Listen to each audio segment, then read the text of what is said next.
औज़ुबिल्लाहिमिनश्शैतानिर्रजीम बिस्मिल्लाहिर्रहमानिर्रहीम। अस्सलाम वालेकुम जी। SWAA कुकिंग कॉर्नर पर आप सबको एक दफ़ा फिर खुश आमदीद कहती हूँ। कैसे आप सब खैरियत से हैं? उम्मीद है कि रेसिपीज़ को आप लोग ट्राई कर रहे होंगे और इन्जॉय कर रहे होंगे। हमारी रेसिपीज़ का हमें लास्ट में कमेंट दीजिए। आज मैं आपको बताने जा रही हूँ कि जिस वक्त आप फ़िश बनाते हैं और फ़िश की जो स्मेल होती है उसकी वजह से फ़िश खाई नहीं जाती, और अक्सर लोग फ़िश की स्मेल की वजह से फ़िश को खाना छोड़ देते हैं। हालांकि फ़िश जो है हमारी सेहत के लिए बहुत ज़्यादा मुफीद है। फ़िश की स्मेल कैसे ख़त्म करते हैं, यानी कि फ़िश को धोते कैसे हैं, उसकी बदबू कैसे जाए कि हम उसको आसानी से खा सकें। जी, सबसे पहले तो आपने जिस वक्त फ़िश आती है आपने उसके एक नॉर्मल पीस कर लेना। ये पीस आप चेक कर लें, इतना पीस आप कर लें, इससे ज़्यादा बड़े ना हो। ये देखिए नॉर्मल पीस है ये। दूसरा, इसको साफ़ पानी से सबसे पहले धोएं। ये इसे साफ़ पानी से धो चुकी हूँ।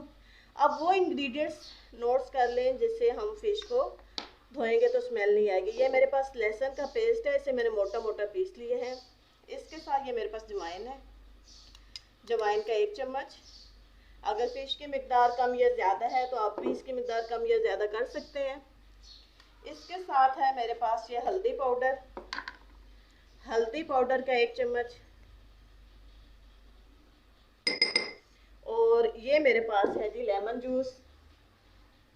लेमन जूस के बीज निकाल लें, 1 चम्मच काफ़ी है लेमन जूस का। लेमन जूस अवेलेबल ना हो तो मैं आपको तब रेकमेंड करती हूँ, फिर आप सफ़ेद सिरका 1 चम्मच यूज़ कर सकते हैं, अदरवाइज़ आपने लेमन जूस ही यूज़ करना है।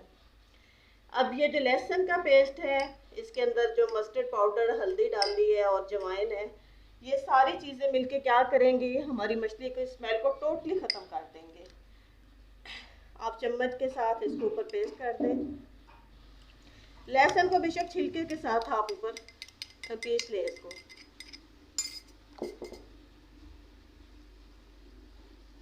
अच्छा सा हर पीस के ऊपर ये मैरिनेट हो जाए। अगर बहुत सख्त है तो आप इसके अंदर थोड़ा सा पानी डाल सकते हैं, अदरवाइज इस वक्त लहसुन का पानी और लेमन का जूस होता है तो वो खुद ब खुद इतना पानी हो जाता है।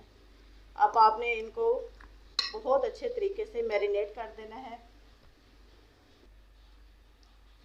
जी, मैं सारी फ़िश के जो पीसेज हैं उनको अच्छे तरीके से मैरिनेट कर चुकी हूँ, कोई पीस रह ना जाए। और इसके अंदर ये जो मसाला हमारे बाउल के अंदर है, हम थोड़ा सा पानी डालते हैं,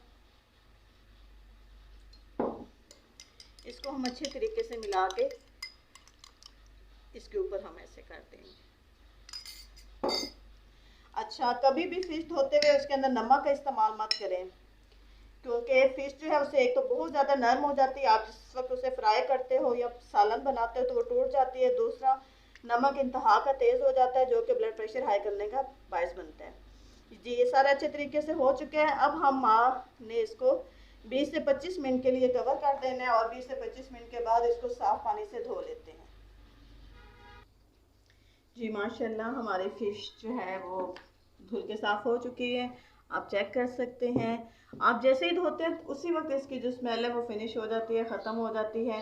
जिस वक्त आप इसका सालन बनाएंगे तो आपको किसी किस्म की भी स्मेल फील नहीं होगी, सॉरी, और ना ही फ्राई करते हुए होगी।